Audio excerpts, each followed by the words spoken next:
Hello superstars, welcome to Misty classroom. तो जैसा कि हमने पाठ के माध्यम से तो पढ़ लिया था, अहम प्रातः उत्तिष्ठामि, यानी मैं सुबह जल्दी उठता हूँ। लेकिन अब हम उसके अभ्यास को कैसे याद कर सकते हैं? तो आइए करते हैं एक छोटा सा रिवीजन, जिसके माध्यम से हम उस पूरे पाठ को भी याद कर लेंगे और उसकी अभ्यास को भी। वयम अभ्यासम कुरुम, अर्थात हम सब अभ्यास करेंगे। फिर जिसमें प्रथम है पट्टिकात शिष्टाचारस्य पदानि चित्वा लिखन्तु, अर्थात पट्टिकात, ये जो पट्टी दी गई है आपको येलो कलर की यानी पीले रंग की, उस पर शिष्टाचारस्य पदानि, शिष्टाचार के क्या है? पद हैं। चित्वा लिखन्तु, उनको चुनकर लिखिए। इन सभी में से ये जो आपको पट्टी दी गई है, आपको उसमें से शिष्टाचार के पद चुनकर नीचे लिखने हैं। तो मैं इस पर अंडरलाइन करती हूँ, आप उसको नीचे अपनी अभ्यास पुस्तिका, उत्तर पुस्तिका में पूरा कर लेंगे। जैसे प्रथम है कलह। कलह होता है लड़ाई, झगड़ा। गुरु वंदनम, अर्थात गुरु का वंदन। वृद्ध सेवा, यानी बुजुर्गों की सेवा। अतिथि सत्कार, यानी जो हमारे यहाँ मेहमान आते हैं उनका स्वागत। अहंकार, अहंकार होता है ईगो, यानी सिर्फ उस व्यक्ति को दिखाई देता है कि सिर्फ मैं ही सब कुछ हूं। मातृ प्रेम, मातृ प्रेम यानी अपनी मातृभूमि के प्रति प्रेम। पितृ भक्ति, अपने पिता के प्रति भक्ति। ज्येष्ठेषु आदर, अपने से बड़ों का आदर। कनिष्ठेषु प्रीति, अपने से छोटों के प्रति प्यार। परस्पर द्वेष, आपस में लड़ाई की, ईर्ष्या की भावना। बंधुषु, अर्थात भाईचारा। प्रीति अर्थात प्रेम। असूया, अर्थात बिना सुलझा हुआ। स्वाभिमान, परोपकार।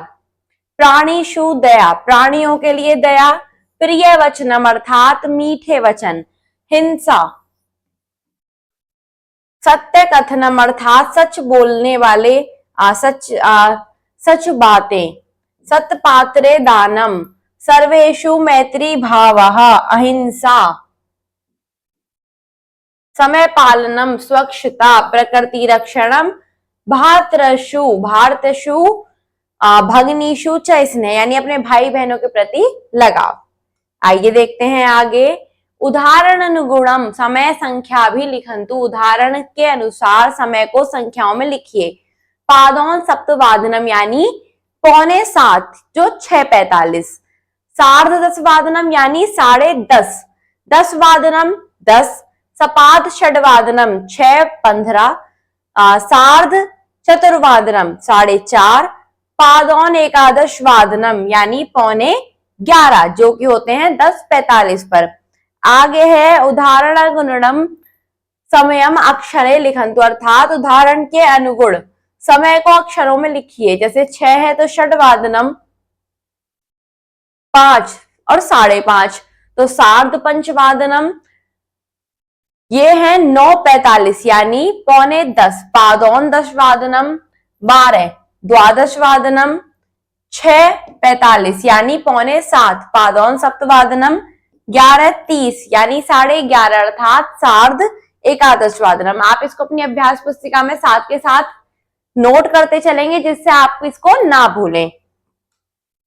आगे है उदाहरण अनुगुणम प्रश्न निर्माणम कुर्वन्तु, अर्थात उदाहरण के अनुसार प्रश्न के निर्माण को कीजिए।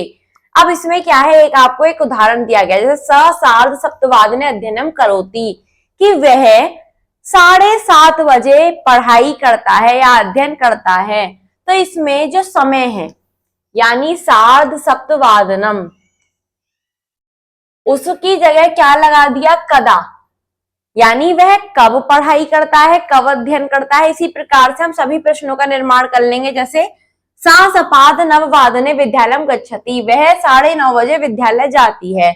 अब इसमें समय है सपाद नववादने, तो हम इसकी जगह क्या लगा देंगे? कदा। जैसे सा कदा विद्यालयम गच्छामि। आगे आप प्रश्नवाचक चिन्ह लगा देंगे, जिससे हमें पता चलता है कि ये प्रश्न है। सतीश सार्ध द्वादश वादने भोजनम करोति, सतीश 12:30 बजे भोजन करता है। तो सतीश कदा भोजनम करोति। आगे है यानम 5 वादने आगच्छति। यान जो है वो 5 बजे आता है, तो यानम। अब इसमें 5 वादने क्या है, समय, तो हम इसकी जगह क्या लगाएंगे, कदा आगच्छति।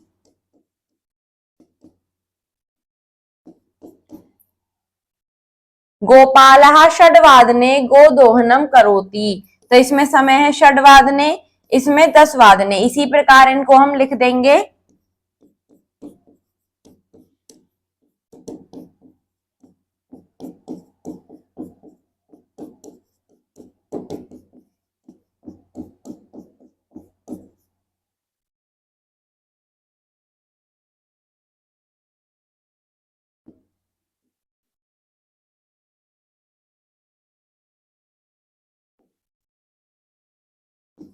माता कदा कार्यालयम गच्छति।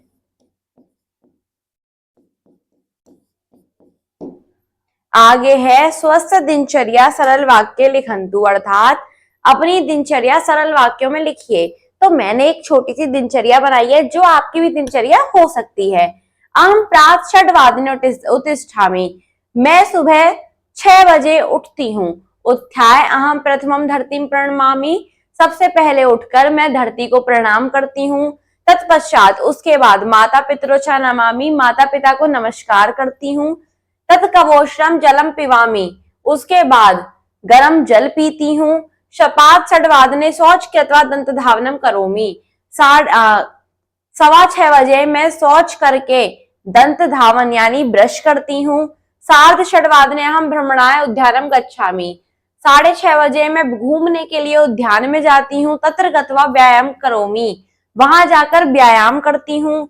7:00 उद्यानात आगत्य स्नानम करोति। और 7 बजे उद्यान से आकर स्नान करती हूँ।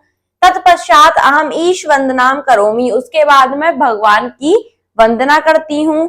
सपाद 7:00 हम प्रातरांश करोमि। सपाद 7:00 यानी 7:15 मैं नाश्ता करती हूँ। 7:30 विद्यालय प्रति गच्छामि। और 7:30 मैं विद्यालय के लिए जाती हूँ। आगे है आपका वाक्येषु शिष्टाचार पदम योजयन्तु, अर्थात वाक्य में शिष्टाचार के पदों को जोड़िए। अब प्रथम इसमें उदाहरण के लिए दिया गया युवकः माता पितरो सेवाम करोति। जो युवक है वो माता पिता की सेवा करता है। सा दुर्बलानाम डैश करोति, यानी वह दुर्बलों की क्या सहायाम करोति।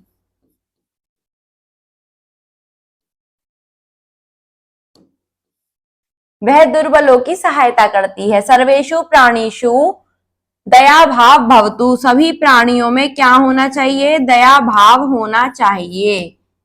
सर्वे छात्रा पाठशाला कुर्वन्तु। सभी छात्रा पाठशाला में क्या करें, नियम पालनम। सभी छात्र छात्रा पाठशाला में नियमों का पालन करें।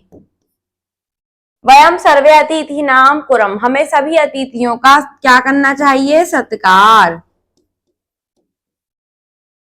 परस्पर छात्रेषु। सभी छात्रों में क्या होना चाहिए, मैत्री भाव। एक दूसरे के प्रति मित्रता का भाव होना चाहिए। तो देखा आपने, हमने कितनी आसानी से इस अभ्यास को पूरा कर लिया। फिर मिलेंगे एक धमाकेदार वीडियो के साथ केवल मिस्टी क्लासरूम पर। जब तक वीडियो को लाइक कर दें और चैनल को सब्सक्राइब कर दें।